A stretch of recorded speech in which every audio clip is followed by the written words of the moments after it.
Dear students, let us start the second topic of our chapter, French Revolution.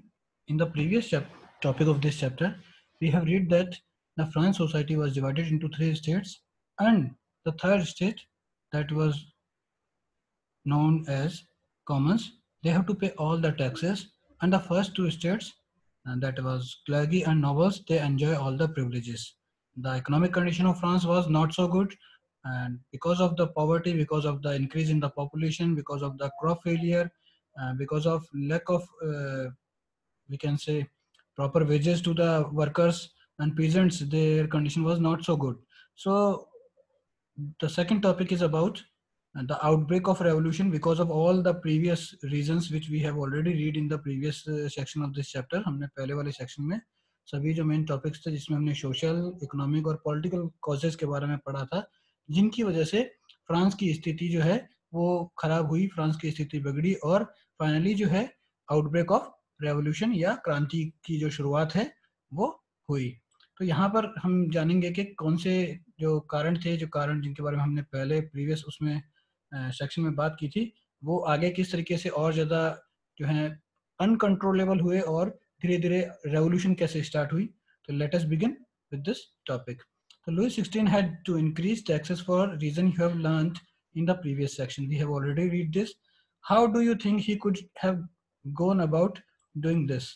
In France, the old regime, the monarchs did not have the power to impose taxes according to his will alone. We have read that the monarch was absolute, holds absolute powers. monarch जो था उसके पास में निरंकुश शक्तियां होती थी, मगर यहाँ पर हम कह सकते हैं कि कुछ जो पावर्स हैं वो जो है डिवाइडेड थी, डिस्ट्रीब्यूटेड थी, और डिवाइडेड और डिस्ट्रीब्यूटेड थी वो थी जो क्लर्गी और नॉबल्स और जो थर्ड स्टेट थे, उनको सबको मिला करके एक जो है पॉलिटिकल बॉडी बनाई गई थी जिसका नाम था state general.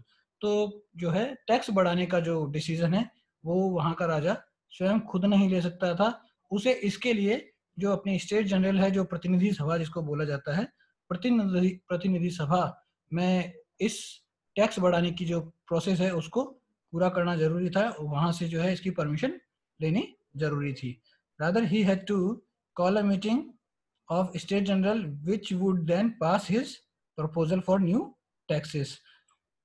The State General was a political body which the three states sent their representative. तो जैसा कि मैंने पहले बताया कि स्टेट जनरल जो है एक प्रतिनिधि सभा थी जिसमें तीनों ही जो स्टेट्स थे, जिसमें क्लर्की, नॉबल्स और जो थर्ड स्टेट जिसको हम कॉमन्स कहते हैं, वो तीनों ही अपने प्रतिनिधि इस प्रतिनिधि सभा में भेजते थे। However, the monarch alone could decide when to call a meeting of this body. और यहाँ पर इस मीटिंग, ये जो मीटिंग थी, ये प्रतिनिधि सभा थी, इसकी सभा का आयोजन कब किया जाना है, यह अधिकार जो है वो राजा के पास ही हुआ करता था। और जो लास्ट मीटिंग थी वो जो है 1614 में बुलाई गई थी। तो आप देख सकते हैं कि 1774 में यहाँ पर लुई 16 जो है राजा बना, और उसने राजा बनने के बाद जब वहाँ की इकोनॉमिक कंडीशन खराब हुई तो नए टैक्स इम्पोज करने के लिए उसे फाइनली जो है स्टेट जनरल की बैठक बुलानी पड़ी। और इससे पहले 1614 के बाद कोई भी स्टेट जनरल की मीटिंग जो है वो कंट्री में, इसके जो टेरिटरी में बुलाई नहीं गई थी। तो जो भी गवर्नमेंट चल रही थी वो अलोन बाय द किंग, राजा के ही अधिकार में थी, राजा अपनी मर्जी से डिसीजंस ले रहा था और एब्सोल्यूट पावर्स का यूज कर रहा था। On 5th of May 1789, Louis XVI called together an assembly of States General to pass the proposal for new taxes. Resplendent Hall in Versailles was prepared to host delegates. तो यहाँ पर जो है हम कह सकते हैं कि जो वर्साई का पैलेस था वो उसको पूरी तरीके से सजाया गया, और वहाँ पर जो है सारे डेलीगेट्स जो क्लर्की, नॉबल्स और कॉमन्स के जो मेंबर थे उन सभी को बुलाया गया। वो सभी लोग जो हैं इस मीटिंग में पार्टिसिपेट करने के लिए पहुंचे। In the first and the second stage sent 300 representative each, who were seated in the row facing each other on the two sides, while the 600 members of third state had to stand at the back. तो यहाँ पर जो है first और second states के 300 और जो third state है उसके 600 मेंबर्स आए। दोनों जो फर्स्ट और सेकंड स्टेट के मेंबर्स थे उनके लिए बैठने की व्यवस्था की गई, आमने सामने वो लोग बैठे। मगर जो थर्ड स्टेट के मेंबर्स थे इनकी संख्या 600 के करीब थी, उन्हें बैठने के लिए कोई स्थान नहीं दिया गया, उनको प्रॉपर रिप्रेजेंटेशन नहीं दिया गया, उनका प्रॉपर रेस्पेक्ट भी वहाँ नहीं था। The third state was represented by its more prosperous and educated members. We have already read about the prosperous and educated members. They were called the new middle class. तो यहाँ पर जो new middle class के जो members थे, जो third state के members थे, उन्होंने इस मीटिंग को जो है रिप्रेजेंट किया। और इसमें जो है पीजेंट्स, आर्टिशियंस, वुमेन, इनको डिनाई किया गया इस असेंबली में पार्टिसिपेट करने के लिए। हालांकि 40,000 लेटर्स जो हैं वो उनके द्वारा लोगों ने अपने रिप्रेजेंटेशन, अपनी ग्रीवेंसेस जो हैं, अपनी डिमांड जो हैं वो इस असेंबली और इस मीटिंग के सामने रखी, ताकि लोग जो हैं वो जान सके कि जनता क्या चाहती है। Voting in state general in the past had been conducted according to the principle that each state had one vote. तो यहाँ पर आप देखेंगे बहुत ही इंटरेस्टिंग बात है कि जो वोटिंग होती थी तो हर स्टेट को एक वोट देने का अधिकार होता था। जैसा कि हमने पहले बात की है कि देयर आर 3 स्टेट, जो 3 स्टेट वहां पर थे, और तीनों स्टेट के अंदर जो है प्लेगी nobles they enjoy all the privileges, और उन्हें किसी भी तरह का टैक्स पे नहीं करना होता था। सो यहाँ पर वोटिंग का ट्रेंड था कि हर स्टेट को एक वोट मिलेगा, तो क्लर्गी की तरफ से एक वोट, नोबल्स की तरफ से एक वोट और एक वोट कॉमन्स की तरफ से। और अगर इस तरीके से देखा जाए तो जो 2 वोट्स हैं वो राजा जो रूलर थे लुई 16 थे, उनके जो टैक्स का प्रपोजल था उसको सपोर्ट कर रहे थे, और जो कॉमन्स था उनका सिर्फ एक वोट था, जिसकी वजह से जो है इजीली उनका जो डिसीजन था, उनका जो प्रपोजल था कि टैक्स ना बढ़ाए जाएं और उनकी डिमांड्स को सुना जाए, वो किसी भी हद तक सक्सेसफुल होने वाला नहीं था। सो ये जो सिस्टम था that was one vote. This time to Louis 16 was determined to continue the same practice, but members of the third state demanded that voting now be conducted by assembly as whole, where each member would have one vote.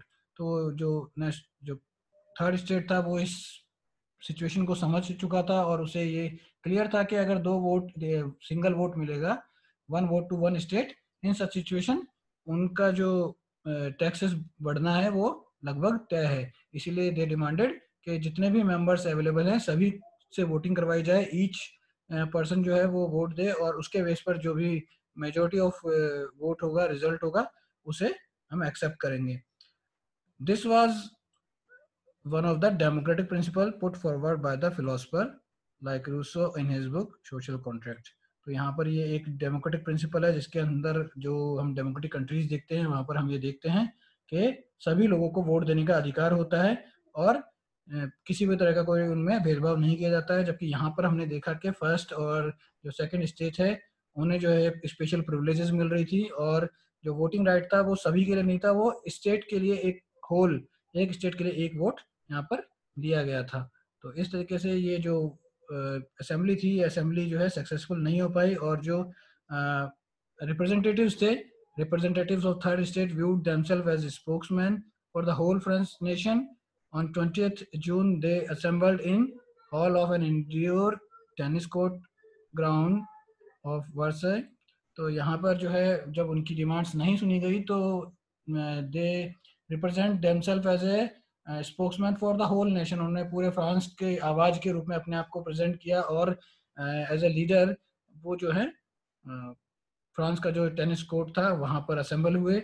They declared themselves as a national assembly and swore not to disperse till they had drafted a constitution for France that would limit the powers of monarch। तो यहाँ पर जो third state के जो members थे वो tennis court में assemble होकर के उन्होंने एक नई पॉलिटिकल बॉडी, नई पॉलिटिकल ऑर्गेनाइजेशन जिसका नाम नेशनल असेंबली दिया गया, और इस नेशनल असेंबली में उन्होंने सभी ने शपथ ली कि जब तक हम फ्रांस का एक कॉन्स्टिट्यूशन नहीं बनाते हैं और उस कॉन्स्टिट्यूशन के द्वारा हम जो राजा है उसकी शक्तियों को कंट्रोल नहीं करते हैं, तब तक हम ये कॉन्स्टिट्यूशन, ये जो सभा है, इसको डिसॉल्व नहीं करेंगे, डिस्पर्स नहीं करेंगे। दे वर लेड बाय मिराबियो एंड अबेसेस। तो यहाँ पर मिराबियो जो है, he was born in a noble family but was convinced of the need to do away with the society of federal privileges। तो यहाँ पर जो है मेरा भी वो है, ये एक नोबल फैमिली से बिलोंग करता था, मगर फिर भी उसे ये मानना था कि उसे जो है ये फेडरल प्रिविलेजेस जो मिलती हैं इनसे बाहर आना चाहिए और लोगों की हेल्प करनी चाहिए। He brought out a journal and delivered powerful speech to the crowd assembled at Versailles। तो यहाँ पर वो जो है बहुत एक अच्छा पावरफुल स्पीकर था। उसने जो है जो क्राउड असेंबल हुई थी उनको जो है अपनी स्पीच के द्वारा और अपने बातों से जो है वो इम्प्रेस किया। यहाँ पर आप उसका इमेज भी देख सकते हैं। और this is the image of tennis court. यहाँ पर जो है सभी ने शपथ ली कि they will make a constitution for the France, और वो तब तक डिस्पर्स नहीं होंगे जब तक कि कॉन्स्टिट्यूशन बन ना जाए और वो जो पावर ऑफ किंग है, रूलर है, उसको वो कंट्रोल में ना ले लें। तो यहाँ पर जो है एक और एवेसेस जो था उसने भी एक पैम्पलेट लिखा, the pamphlet named the what is the third state. While the National Assembly was busy at Versailles drafting a constitution, the rest of France seethed with turmoil. A severe winter had meant a bad harvest. The price of bread rose. Often bakers exploited the situation, hoarded supplies. After spending hours in long queues at the bakery, crowd of angry women stormed into the shops. So here we can see the situation was worsened in the cities in the France। यहाँ पर जो है और winter का season था, इस वजह से जो है धीरे धीरे करके लोगों की मुश्किलें बढ़ती जा रही थी। जो फसलें बैड हार्वेस्ट की वजह से जो है shortage of grain, shortage of food होने लगा। प्राइजेस जो है वो काफ़ी तेजी से बढ़ रही थी। जो ब्रेकर्स हैं उनकी सिचुएशन भी जो है वो सप्लाई की वजह से रुकी हुई थी, सप्लाई जो है प्रॉपर नहीं मिल पा रही थी। और काफ़ी घंटों की लंबी लाइन के बाद में भी जो है लोगों को खाली हाथ लौटना पड़ता था। तो लोगों में गुस्सा जो है, महिलाएं जो थी जो कि ये ब्रेड और जो बेकरी आती थी उन्हें भी काफ़ी निराश होना पड़ता था। At the same time king order troop to move into Paris. On 14 July the agitated crowd stormed and destroyed Bastille.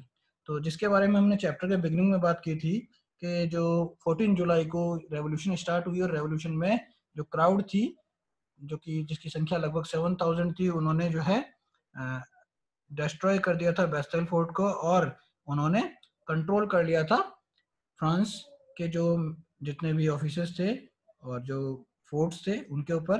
तो यहाँ से जो है हम देखते हैं कि beginning of French revolution start होती है। यहाँ से जो है क्रांतिकारी जो घटनाएं हैं वो तेजी के साथ आगे बढ़ती हैं। In the countryside rumours spread from village to village. जो ग्रामीण क्षेत्र था, तो जो टाउन से बाहर का एरिया था, सिटी से बाहर का एरिया था, उनमें भी जो है ये रूमर्स जो हैं, अफवाहें बहुत तेजी के साथ फैलने लगी। जो लॉर्ड ऑफ मैनो, जो जमीन के जो मालिक थे, जागीरदार जिनको बोलते हैं, जो है वो जो है लोगों के जो किसान हैं उनकी फसलों को बर्बाद करने के लिए उन्होंने जो है लोगों को हायर किया है। और caught in the frenzy of fear, peasants in several districts seized hoe and pitchforks and attacked the chataks। तो यहाँ पर जो फार्मर्स थे, फार्मर्स में ये रूमर्स स्प्रेड हो गई थी कि जो बड़े बड़े जागीरदार हैं वो अपने जो उनके जो सिक्योरिटी गार्ड्स हैं, उनके जो सेना जो उन्होंने रखी है उसके द्वारा वो पीजेंट्स के जो फार्म्स हैं, छोटे जो किसान हैं, किसानों के जो खेत है उनको वो बर्बाद और तबाह करने के लिए आ रहे हैं। और इसीलिए फार्मर्स ने भी अपने पास जो भी उपस्थित थे, जो भी उनके पास अवेलेबल टूल्स थे, उनका यूज करके और जो गाँव में जो छोटे कैसल होते हैं, किले जिनको हम बोलते हैं, ठीक है, या स्टेटली रेजिडेंस जिनको बोला जाता है, जो कि किंग या नोबलमैन को बिलोंग करते हैं, उनको उन पर अटैक करना शुरू कर दिया। दे looted hoarded grains and burned down the documents containing records of manorial dues। तो यहाँ पर फार्मर्स जो है उन्होंने ग्रेन्स का स्टॉक्स को लूटना शुरू किया। उन्होंने जो डॉक्यूमेंट्स थे जिनके अंदर प्रॉपर्टी रिकॉर्ड्स रखे जाते थे, मेमोरियल ड्यूज का रिकॉर्ड रखा जाता था, उन्हें डिस्ट्रॉय करना शुरू कर दिया। Large number of nobles fled from their homes, many of them migrated to neighboring country because of all these events। जो नंबर ऑफ नोबल्स थे, जो बड़े नोबल्स थे, वो इस घटना से इतने डर गए कि उन्हें जो है नेबरिंग कंट्रीज में माइग्रेट होना पड़ा और जो है फ्रांस को छोड़ना पड़ा। Faced with the power of his revolting subject, Louis XVI finally accorded recognition to the National Assembly and accepted the principle that his power would form now on be checked by a constitution. So here we see that the farmers they are agitated. We see that the philosophers uh, they are against the ruler, and they formed a national assembly, and they decided to form a constitution. And after all these events, when the Louis XVI realized that now the situation is uh, become critical, and this is out of control, so finally he decided to recognize the national assembly. उसने national assembly को जो है recognize करने का जो है अपना acceptance दिया, और साथ ही constitution के control में अपनी powers को भी कम करने के लिए अपना acceptance दिया. On the night of 4th August 1789, the assembly passed a decree abolishing the feudal system of obligations and taxes. यहाँ पर जो नेशनल असेंबली थी उसने एक बिल पास किया, एक जो है डिक्री पास की, और उसके द्वारा जो टैक्सेस थे और जो फेडरल सिस्टम था उसको अबॉलिश कर दिया गया. Members of clergy too were force to give up their privileges. तो जो भी प्रिविलेजेस क्लर्गी को मिलती थी वो भी उनसे वापस ले ली गई. और जो जो टैक्सेस जो चर्च कनेक्ट करता था या जो गवर्नमेंट के द्वारा ली जाती थी, तो इन सब पर जो है यहाँ पर कंट्रोल लगाया गया. और फाइनली जो है जो गवर्नमेंट थी, गवर्नमेंट नेशनल असेंबली, उसके पास 2 बिलियन लिवरे की करेंसी जो है वो इकट्ठी हो गई बाय द चर्च और बाय द नोबल्स. जो जो टैक्स नहीं पे कर रहे थे उन सब से जो है इन्होंने टैक्स लेना शुरू किया. और इस तरीके से जो नेशनल असेंबली जो कि नई गवर्नमेंट फॉर्म हुई थी उसने जो है सोर्स ऑफ मनी और अपने पास में इकोनॉमिक कंडीशन जो है वो धीरे धीरे करके स्ट्रॉन्ग कर ली. Now here France become a constitutional monarchy. We have seen that France, the ruler of France Louis 16 जो है उसने अपनी एक्सेप्टेंस दे दी थी नेशनल असेंबली को. And after that he also give up his powers. अपने कॉन्स्टिट्यूशन के लिए उसने जो पावर्स थी उसको भी गिव अप कर दिया था. तो यहाँ पर कॉन्स्टिट्यूशन जो है, कॉन्स्टिट्यूशनल मोनार्की जो है वो फ्रांस में एस्टेब्लिश हुई. द ड्राफ्ट ऑफ कॉन्स्टिट्यूशन जो है 1791 में कंप्लीट हुआ नेशनल असेंबली के द्वारा. And its main object to limit the power of monarch. These powers, instead of being concentrated in hand of one person, were now separated and assigned to different institutions: legislature, executive and judiciary. तो यहाँ पर जो है powers जो कि सिर्फ और सिर्फ पहले राजा के हाथ में हुआ करती थी, अभी वो पावर जो है डिवाइड होकर के और 3 डिफरेंट इंस्टीट्यूशंस जो कि हम मॉडर्न डेमोक्रेसीज में देखते हैं, तो उसी तरीके से यहाँ पर लेजिस्लेचर, एग्जीक्यूटिव और जुडिशरी में जो पावर है वो डिस्ट्रीब्यूट की कर दी गई और सिंगल हैंड पावर जो है वो रिड्यूस कर दी गई. तो यहाँ पर इस तरीके से जो है नया फॉर्मेशन हुआ. You can see here with the help of this example. Now the king act as an executive और उसके मिनिस्टर्स जो है वो एग्जीक्यूटिव्स हैं. Judiciary is a independent body and legislature these are the member of national assembly. National assembly के members को जो है वो इलेक्टर्स चूज करते थे और इन इलेक्टर्स को जो है एक्टिव सिटीजन्स चूज करते थे. एक्टिव सिटीजन्स का क्या क्राइटेरिया था वो हम अभी आगे देखेंगे. और बाकी जो लोग थे वो पैसिव सिटीजन्स थे जिन्हें वोटिंग राइट्स नहीं दिया गया था, और इनकी संख्या लगभग 3 मिलियन के करीब थी. इसमें महिलाएं भी थी, बच्चे भी थे और यूथ भी थे जो कि 25 साल से कम उम्र के थे. तो these are termed as passive citizens, और जो वोटिंग देने का जिनको अधिकार मिला हुआ था they are termed as active citizens. So this is a constitutional monarchy in France. ये फ्रांस में constitutional monarchy का एक सिस्टम था जिसके द्वारा फ्रांस जो है constitutional monarchy बना और फ्रांस के जो रूलर थे उनकी पावर्स को यहाँ पर कंट्रोल किया गया. तो you can see here the constitution of 1791 vested the power to make laws in National Assembly, which was indirectly elected. That is, citizens voted for a group of electors who in turn chose the assembly. Not all citizens, however, had the right to vote. जैसा कि मैंने पहले बताया था कि national assembly जो है उसने एक कॉन्स्टिट्यूशन बनाने के लिए जो है वो शपथ ली थी और फाइनली कॉन्स्टिट्यूशन बनाया. एक जो है कॉन्स्टिट्यूशनल मोनार्की उन्होंने एस्टेब्लिश की, गवर्नमेंट एस्टेब्लिश की. और इस गवर्नमेंट के लिए जो नेशनल असेंबली थी उसके जो मेंबर्स थे उन्हें वोटिंग के द्वारा चुना जाता था, और ये वोटिंग देने का अधिकार सभी को नहीं था. All citizens are not had the right to vote. Only man above 25, यहाँ पर only man above 25 years of age who paid taxes equal to 3 days of laborer's wages were given the status of active citizen, that is they are entitled to vote.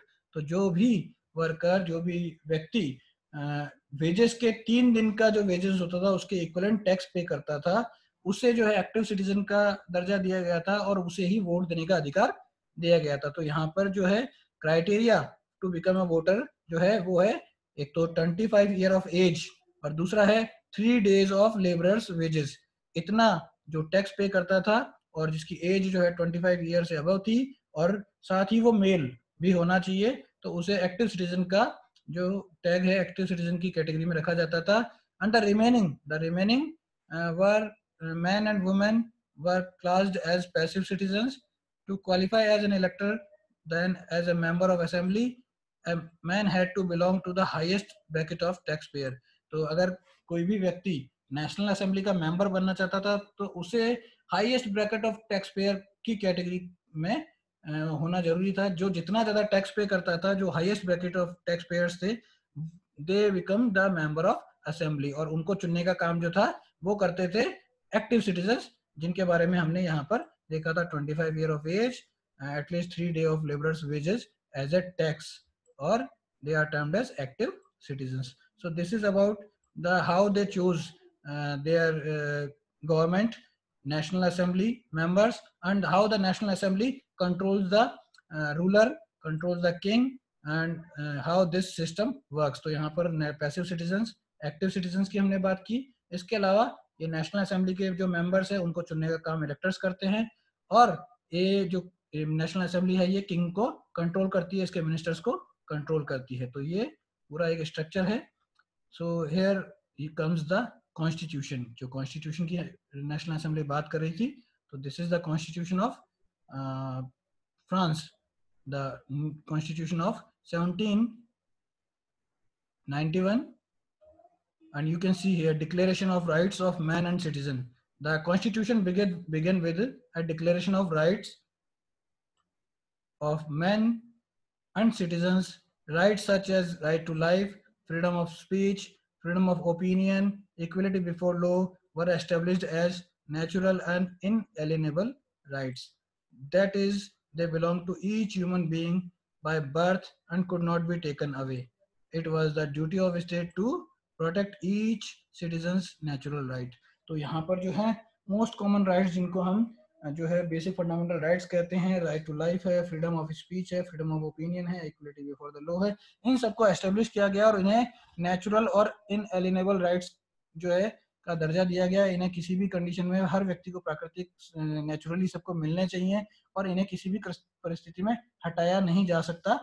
तो इस category में रखा गया और ये state की government की जिम्मेदारी है कि वो हर व्यक्ति को ये अधिकार देने का काम करेगी. यहाँ पर जो है आप पूरे राइट्स को यहाँ पर भी देख सकते हैं. तो ये राइट्स जो है आपके बुक में भी दिए हुए हैं. You can the man are born and remain free and equal in right. Political associations बना सकते हैं, property, security, resistance of operation, source of all sovereign resides in the nation. Power जो है नेशन की जो है वो नेशन में ही रहेगी, नेशन अपने डिसीजंस खुद ले पाएगा. लिबर्टी जो है लोगों को दी गई, लॉ जो है कानून बनाया गया और सभी को जो है वहाँ पर इक्वल, कानून के समक्ष इक्वल बनाया गया. तो ये these are the rights, declaration of rights for man and citizens, ये सभी देश के नागरिकों को प्रदान किए गए और इस तरीके से जो है फ्रांस एक कॉन्स्टिट्यूशनल मोनार्की एस्टेब्लिश हुआ. So this is our second topic of this chapter. We will continue with the third topic of this chapter very soon. So you must watch the first and second topic and we will continue with the third topic. Thank you. Have a nice day.